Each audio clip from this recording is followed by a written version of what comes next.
when implied volatility shoots, premium கூட அதிகமாகும். இந்த டைமில் வந்து எக்ஸ்சேஞ்சஸ் அண்ட் brokers ரிஸ்க் கம்மி பண்ணுறதுக்காக ஸோ 1,18,000 வச்சு நீங்கள் 15 lakhs 50,000 லாஸ் ஆனே 15 lakhs கேபிட்டல்ன்றது வந்து it's a 10 lots you can trade the 2 lots. So நீங்கள் சேம் ரிஸ்க்கு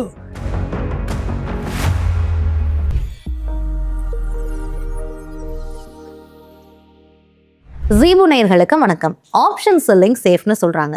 பட் மார்ஜின் ட்ராப்ல சிக்கினா அக்கௌண்ட்டை வைப் அவுட் ஆகிடும். ஸோ ஆப்ஷன் செல்லர்ஸ் பண்ற பிக்கெஸ்ட் மிஸ்டேக் என்ன, இதையெல்லாம் தான் இன்னைக்கு பேச போறோம். இதை பத்தி நமக்கு எக்ஸ்பிளைன் பண்றதுக்காக நம்ம கூட இணைஞ்சிருக்காங்க full time trader and investor MR Reddy. நம்ம சார் கிட்ட இப்போ பேசலாம். வணக்கம் சார். வணக்கங்க சார். இப்போ வந்து ஆப்ஷன் செல்லிங்ல வந்து மார்ஜின் ட்ராப்னா என்ன, ட்ரேடர்ஸ் எங்க போய் சிக்கிறாங்க சார்? ஓகே, மார்ஜின் ட்ராப் பண்ணுறது வந்து பார்த்தீங்கன்னா சில டைம்ஸ் ஃபார் எக்ஸாம்பிள் நம்ம ஒரு இன்ஸ்ட்ருமெண்ட் எடுக்கலாம். ஸோ ஒரு ஸ்டாக், ஏதாவது டிசிஎஸ் ஏதாவது ஸ்டாக் எடுக்கலாம். அதில் ஒரு ஃபியூச்சர் இல்லைனா ஆப்ஷன்ஸில் பொசிஷன் எடுக்கும்போது let's say it requires 2 lakhs மார்ஜினை வச்சுக்கோங்க.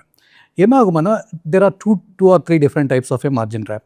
திடீர்னு டிசிஎஸில் வந்து ஒரு 10% மூவ் வந்துச்சுன்னு வச்சுக்கோங்க. ஸோ நீங்கள் பொசிஷன் எடுக்கும்போது ஸோ இந்த மார்ஜின் ரிக்வயர்ட் வாஸ் 2 lakhs. நீங்கள் ஒரு 2 lakhs இல்லை அக்கௌண்ட்டில் நீங்கள் 2.5 3 lakhs வச்சுருக்கீங்கன்னா ப்ராப்ளம் கிடையாது. பட் ஆனால் சில பேர் என்ன பண்ணுவாங்க, 2 lakhs ஆனால் எக்ஸாக்டாக 2 lakhs இல்லைனா 2 lakhs 2,000 அந்த மாதிரி வச்சு பண்ணுவாங்க. அந்த டைமில் என்ன ஆகும்னா so because it ran up by 10% அதோட கான்ட்ராக்ட் வேல்யூ அதிகமாகும். அதுக்கு தகுந்த மாதிரி maybe the margin requirement will become like 2,20,000 ஆகலாம், 25,000 ஆகலாம்.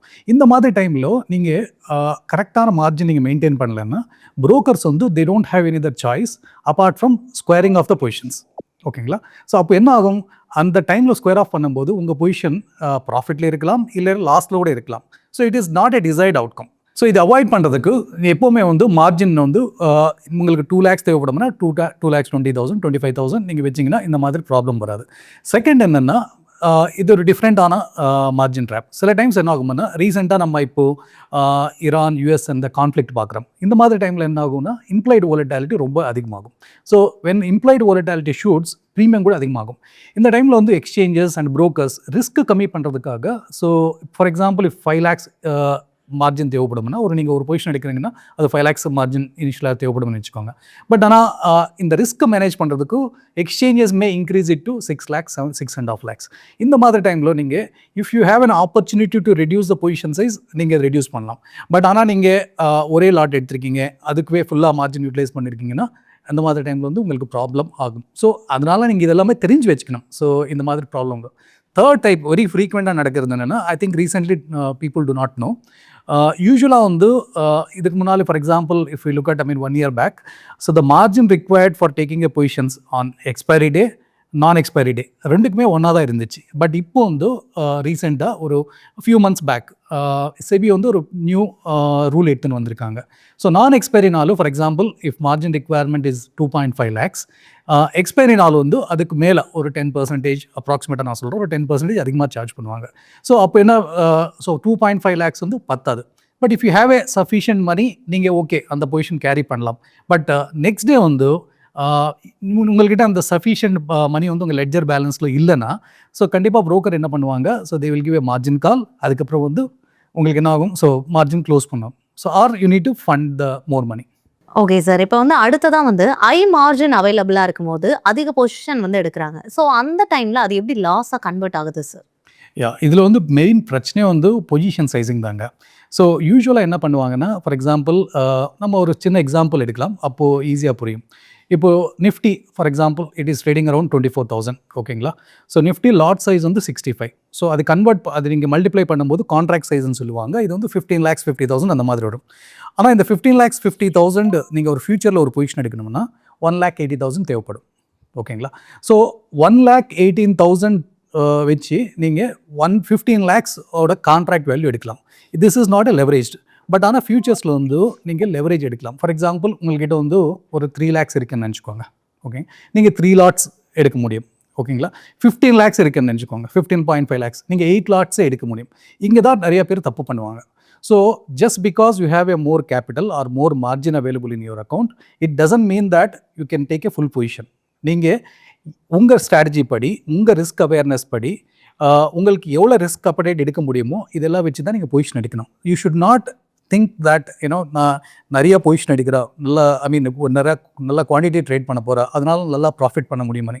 பட் எப்போவுமே இனிஷியலாக இந்த மாதிரி ட்ரேட் பண்ணும்போது first they will think about the profit. But ஆனால் லாஸ் வந்தால் என்ன ஆகும், ஓகேங்களா? ஸோ ஃபார் எக்ஸாம்பிள் நான் இப்போ சொன்ன எக்ஸாம்பிளவே ஒரு லாட் ட்ரேட் பண்ணுறான்னு வச்சுக்கோங்க. So there is no leverage. அவர்கிட்ட 15.5 lakhs மார்ஜின் இல்லைனா கேபிட்டல் இருக்கு, பட் ஆனால் ஒரு லாட் தான் ட்ரேட் பண்ணுறாரு. ஸோ இந்த மாதிரி ஒரு லாட்டில் ட்ரேட் பண்ணும்போது ஒரு 10% மூவ் வந்துச்சுன்னா, ஓகேங்களா, அவங்களுக்கு ஒரு லெட்ஸ் சே 6,500 7,000 ப்ராஃபிட் வரும், ஓகேங்களா?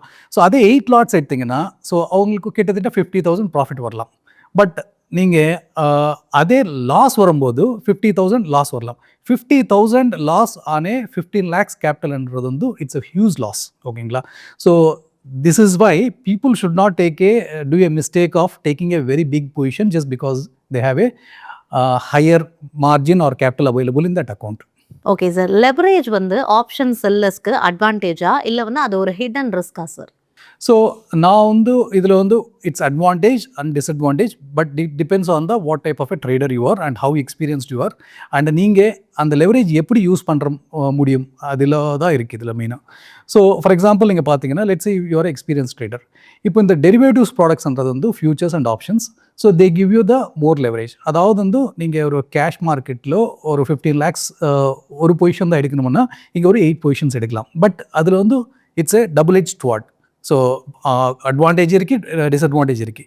நீங்கள் if you are a good trader, உங்களுக்கு ஒரு நல்ல ஸ்ட்ராட்டஜி இருக்குது, you know how it is the maximum drawdown, எவ்வளோ ப்ராஃபிட் எடுக்க முடியும் உங்களுக்கு ஃபுல்லாக தெரிஞ்சால் கண்டிப்பாக வந்து ஐ ஒன்ட் சே நீங்கள் 8 ஃபார் எக்ஸாம்பிள் ஒரு ப்ராடக்ட்டில் வந்து 8 times மேக்ஸிமமாக நீங்கள் லெவரேஜ் எடுக்கலாம்னா நீங்கள் 8 times எடுக்க வேண்டாம். பட் இனிஷியலாக வந்து 2 times 3 times 4 times வந்து நீங்கள் லெவரேஜ் எடுக்கலாம்.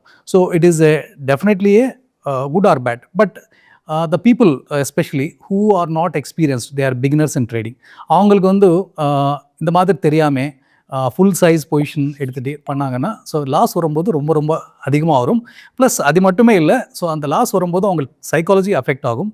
ஸோ வித் தட் பேனிக் வரும், அதில் வந்து லாஸ் புக் பண்ணுவாங்க. So that is not decide outcome. So okay sir, கண்டிப்பாக. இப்போ வந்து மார்க்கெட் வந்து சடன் மூவ் ஆகும்போது அங்கே வந்து மார்ஜினோட ரெக்குவயர்மெண்ட் வந்து சேஞ்ச் ஆகும். ஸோ அந்த டைமில் வந்து ட்ரேடர்ஸ்க்கு என்ன மாதிரியான ரிஸ்க் எக்ஸ்போஷர்ஸ் இருக்குது, அதை பற்றி சொல்லுங்கள். கண்டிப்பாங்க. ஸோ இது வந்து யூஸ்வலாக இன்ட்ராடே ட்ரேடிங்கில் வந்து நடக்காது. ஏன்னா இன்ட்ராடேல பெரிய மூவ் வரதுக்கு வந்து அன்லெஸ் யூ டேக் ஏ ஸ்டாக்ஸில் வந்து ஒரு இன்ட்ராடேல பெரிய மூவ் வரலாம். பட் நீங்கள் ஒரு இண்டெக்ஸ் ஆப்ஷன்ஸில் இல்லை இண்டெக்ஸ் ஃபியூச்சர்ஸில் ட்ரேட் பண்ணுறீங்கன்னா அந்த ரிஸ்க் ரொம்ப ரொம்ப கம்மி நான் சொல்கிறது. பட் ஆனால் நீங்கள் ஒரு பொசிஷனல் ட்ரேட் எடுக்கிறீங்க, so you are taking a position for 1 monthன்னு வச்சுக்கோங்க. அந்த மாதிரி டைமில் கண்டிப்பாக வந்து ஒரு பெரிய மூவ் வந்துச்சுன்னா உங்களுக்கு மார்ஜின் பத்தாமே போகும். ஸோ நான் இதுக்கு முன்னால் சொன்ன மாதிரி வந்து நீங்கள் கண்டிப்பாக whenever you are taking a long position, நீங்கள் ஃபார் எக்ஸாம்பிள் ஒரு 3 lakhs உங்களுக்கு மார்ஜின் தேவைப்படும்னா keep at least another 50,000 or 1 lakh additional margin in your account. அந்த மாதிரி நீங்கள் மெயின்டைன் பண்ணிங்கன்னா you don't need to worry even if the market margin increases. அது நீங்கள் மெயின்டைன் பண்ணலைன்னா என்ன ஆகும்னா so broker will actually cut your position. So and then அந்த ப்ராஃபிட் வந்து it may end up in undesired outcome ஒரு லாஸாகவே close ஆகலாம். Okay sir, இப்போ வந்து இந்த மார்ஜின் ட்ராப்பில் சிக்கிற ட்ரேடர்ஸ் வந்து பொதுவாக என்னென்ன மிஸ்டேக்ஸ்லாம் பண்ணுறாங்க சார்? ஃபஸ்ட் திங் வந்து அவங்கக்கிட்ட இருக்கிற மார்ஜின் இல்லைனா கேபிட்டல் ஃபுல்லாக யூஸ் பண்ணுறாங்க. அது ஃபஸ்ட் திங் வந்து that is wrong. Second thing வந்து they don't have awareness. They think that இப்போ நான் இன்றைக்கி வந்து ஒரு பொசிஷன் எடுக்கிறேன், நாளைக்கு க்ளோஸ் பண்ணுற மாதிரி ஓவர் நைட்டில் என்ன பெருசாக நடக்க போகுதுன்னு திங்க் பண்ணுவாங்க. பட் சம்டைம்ஸ் ஓவர் நைட்டில் வந்து இண்டெக்ஸே ஒரு 10% டவுன் 10-20% டவுன் ஆன, இது கூட கேப் அப் கேப் டவுன் ஆன இந்த மாதிரி நடந்துச்சு. ஸோ ஸ்டாக்ஸில் வந்து தாராளமாக நடக்கலாம். எஸ்பெஷலாக நீங்கள் இந்த ரிசல்ட்ஸ் குவார்டர்லி ரிசல்ட்ஸ் வர டைமில் எல்லாம் பார்த்தீங்கன்னா so there can be a big gap ups and gap down. So இது தெரியாமல் ட்ரேட் எடுக்கிறது வந்து அது ஒரு செகண்ட் மிஸ்டேக். தேர்ட் வந்து நான் சொன்னபடி இப்போ கூட நிறைய பேருக்கு வந்து அவங்க வெட்னஸ்டே ஒரு பொசிஷன், ஸோ நான் சொல்கிறது வந்து ஃபார் எக்ஸாம்பிள் தேர்ஸ்டே எக்ஸ்பைரின்னு வச்சுக்கோங்க. வெட்னஸ்டே எவ்வளோ மார்ஜின் தேவைப்படுமோ அதுதான் எடுக்கிறாங்க. பட் தேர்ஸ்டே மார்னிங் நீங்கள் ஓப்பன் பண்ண உடனே மார்ஜின் அதிகமாக தேவைப்படும். If they don't have a margin அப்படியே பொசிஷன்ஸ் கட் பண்ணுற மாதிரி அந்த சிச்சுவேஷனில் வந்துடுவாங்க. ஓகே சார், இப்போ வந்து ஆப்ஷன் செல்லர்ஸ் வந்து சேஃபாக இருக்கிறதுக்கு பொசிஷன் சைஸிங் வந்து எப்படி டிசைட் பண்ணணும்? ஓகே, இது ஒரு இம்பார்ட்டண்ட் டாபிக்ங்க. ஸோ பொசிஷன் சைசிங் வந்து ரொம்ப ரொம்ப இம்பார்ட்டண்ட் ஆப்ஷன் செல்லிங்கில் வந்து. ஆப்ஷன் செல்லிங்கில் இருக்கட்டும், ஆப்ஷன்ஸ் பையிங்கில், ஈவன் ஃபியூச்சர்ஸாக இருக்கலாம். ஸோ நீங்கள் ஃபார் எக்ஸாம்பிள் நீங்கள் ஒரு ட்ரேடிங் சிஸ்டம் ட்ரேட் பண்ணுறீங்க, இல்லை நீங்கள் எதர் டிஸ்கிரிஷனரி ஆர் சிஸ்டமேட்டிக் ட்ரேடர்னு வச்சுக்கோங்க. ஸோ நீங்கள் உங்களோட சிஸ்டமில் மேக்ஸிமம் 1% ரிஸ்க் பர் டேன்னு வச்சுக்கோங்க. அந்த டைமில் வந்து so because 1% is a very conservative இல்லைன்னா மாடரேட் ரிஸ்க் டேக்கிங். அந்த டைமில் வந்து நீங்கள் கண்டிப்பாக வந்து ஃபுல் பொசிஷன் சைஸ் எடுக்கலாம். ஏன்னா இன்ட்ராடேயில் வந்து நீங்கள் எப்போவுமே ரிஸ்க்கு நீங்கள் ஸ்டாப் லாஸ் வச்சு மேனேஜ் பண்ணலாம். பட் ஆனால் when you take a over night position, நீங்கள் ஓவர் நைட்டில் ரிஸ்க்ன்றது வந்து ஓன்லி ஹெட்ஜிங் பண்ணி தான் நீங்கள் ஹேண்டில் பண்ண முடியும். நீங்கள் ஓவர் நைட்டில் வந்து ஸ்டாப் லாஸ் வைக்க முடியாது. ஸோ நான் ஏன் இந்த டிஃப்ரென்ஸ் சொல்கிறேன்னா, இன்ட்ராடேயில் வந்து even if you take a higher position size, if you are comfortable with that position size, நீங்கள் ரிஸ்க் கண்ட்ரோல் பண்ண முடியும். ஆனால் பொசிஷன் ஓவர் நைட் எடுக்கும்போது, ஃபார் எக்ஸாம்பிள் நீங்கள் ஓவர் நைட் ஒரு ஷார்ட் ஸ்ட்ராங்கிலோ ஷார்ட் ஸ்ட்ராட்டஜிலோ ஈவன் ஐரன் கான்ட்ரஸே வச்சுக்கோங்க.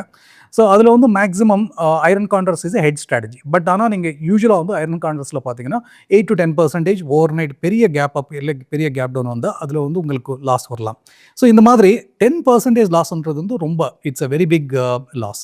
So when you don't know what will be the maximum loss, or when you know that the loss is going to be a quite big value, it's not a 1%, it's a 10%. அந்த மாதிரி டைம்ல instead of trading a, let's say I mean your position size is 10 and you are comfortable with only 2% வச்சுக்கோங்க. அப்போ என்ன பண்ணலாம், instead of trading a 10 lots you can trade the 2 lots. So நீங்கள் same risk same strategy trade பண்ணலாம், but position size வச்சு நீங்கள் risk வந்து அப்படி கண்ட்ரோல் பண்ணலாம். ஓகே சார், இப்போ வந்து ஹெட்ஜிங் ஸ்ட்ராட்டஜிஸ் வந்து மார்க்கெட் ட்ராப்பை வந்து அவாய்ட் பண்ண உதவுமா சார்? கண்டிப்பாங்க. ஸோ ஹெட்ஜிங் ஸ்ட்ராட்டஜிஸ் வந்து கண்டிப்பாக it helps you to get out from the margin drop. ஏன்னா நீங்கள் நேக்கடாக ஒரு பொசிஷன் எடுக்கும்போது, நான் இதுக்கு முன்னால் சொன்ன மாதிரி ஒரு பெரிய மூவ் இல்லைனா இம்ப்ளைடு வோல்டாலிட்டி வந்துச்சுன்னா அதை நம்ம கண்ட்ரோல் பண்ண முடியாது. பட் ஆனால் நீங்கள் ஹெட்ஜ் பண்ணிங்கன்னா ஸோ கண்டிப்பாக அது மார்ஜினே நீங்கள் ஹெட்ஜ் பண்ணும்போதே margin required will be less. ஓகேங்களா?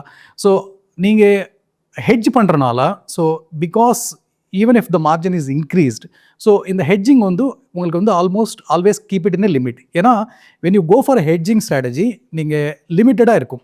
பட் ஆனால் எல்லா டைமில் வந்து நீங்கள் அந்த ட்ராப்பில் வந்து வெளியே வர முடியாது. ஏன்னா as I told you, especially when you going for additional ELM, நான் சொல்கிறது வந்து நான் எக்ஸ்பைரி டு எக்ஸ்பைரி, நீங்கள் ஹெட்ஜ்டு பொசிஷன்ஸு கூட அங்கே அதிகமாக சார்ஜ் பண்ணுங்க. அதாவது வந்து இப்போ நேக்கட் பொசிஷன்ஸ்க்கு 2.5 lakhs பிஃபோர் எக்ஸ்பைரின்னா, let's say I mean on expiry day it will be something like a 2.65 or 2.7 lakhs. அதே நீங்கள் ஹெட்ஜ்டு பொசிஷன் எடுக்கிறீங்கன்னு வச்சுக்கோங்க, ஹெட்ஜ்டு பொசிஷனுக்கு ஃபார் எக்ஸாம்பிள் earlier 1.5 lakhsன்னு வச்சுக்கோங்க, நீங்கள் நெக்ஸ்ட் டே எக்ஸ்பைரி போகும்போது that will become like A 1.55 or 1.6. So நீங்கள் hedging strategy வச்சு control பண்ணலாம் most of the கேசஸில்.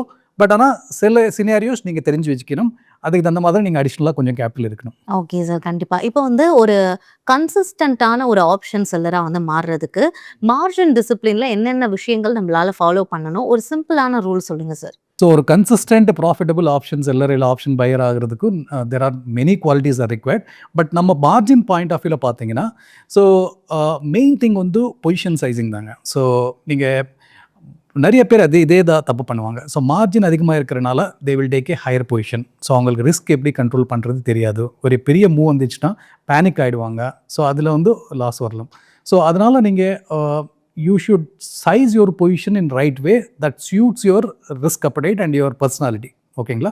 And then இது இல்லாமல் உங்கள் ஸ்ட்ராட்டஜியில் என்ன what is the maximum risk இருக்குது அது நீங்கள் கரெக்டாக தெரிஞ்சு வச்சுக்கணும். நீங்கள் நல்ல கண்ட்ரோல்டு ஸ்ட்ராட்டஜி, ஸோ இதில் வந்து எனக்கு பெரிய லாஸ் வராது, நான் இது எஸ்பெஷலாக வந்து நான் இன்ட்ராடே மட்டும் தான் ட்ரேட் பண்ணுறேன்னா அப்போது வந்து நீங்கள் தாராளமாக நீங்கள் I mean if your strategy is good, கன்சிஸ்டண்ட்டாக ப்ராஃபிட்டும் எடுக்கலாம், நீங்கள் ஃபுல் மார்ஜின் யூட்டிலைஸ் பண்ணி ஃபுல் ஆல்ஃபா கூட எடுக்கலாம் அதில். பட் நீங்கள் பொசிஷனல் ஸ்ட்ராட்டஜி அந்த மாதிரி போகும்போது so you should size the position correctly. Okay sir, இப்போ இவ்வளோ நேரமாக வந்து ஆப்ஷன் செல்லிங்கில் வந்து மார்ஜின் ட்ராப்பில் சிக்காமல் இருக்கிறதுக்கு ட்ரேடர்ஸ் என்னென்னலாம் பண்ணணும், என்னென்ன மிஸ்டேக்ஸ் பண்ணுறாங்க அப்படின்னு நிறைய விஷயங்களை வந்து சொன்னீங்க. ரொம்ப ரொம்ப நன்றி சார். தேங்க்யூ. ஆப்ஷன் செல்லிங்கில் ப்ராஃபிட் ஸ்லோவாக தான் வரும், ஆனால் லாஸ் ரொம்ப ஃபாஸ்ட்டாக இருக்கும். ஸோ ட்ரேடிங் பண்ணும்போது நம்ம ரொம்பவே தெளிவாக புரிஞ்சுக்கிட்டு ட்ரேடிங் பண்ணோம். ஸோ இந்த இன்ஃபர்மேஷன்ஸ் உங்களுக்கு யூஸ்ஃபுல்லாக இருந்துச்சு அப்படின்னா இந்த வீடியோவை லைக் பண்ணுங்கள். உங்களுக்கு ஏதாவது டவுட்ஸ் இருந்தாலும் கமெண்ட் செக்ஷனில் மறக்காமல் கமெண்ட் பண்ணுங்கள். இந்த வீடியோ பிடிச்சிருந்தா நம்மளோட Zebu சேனலை சப்ஸ்கிரைப் பண்ணிடுங்க.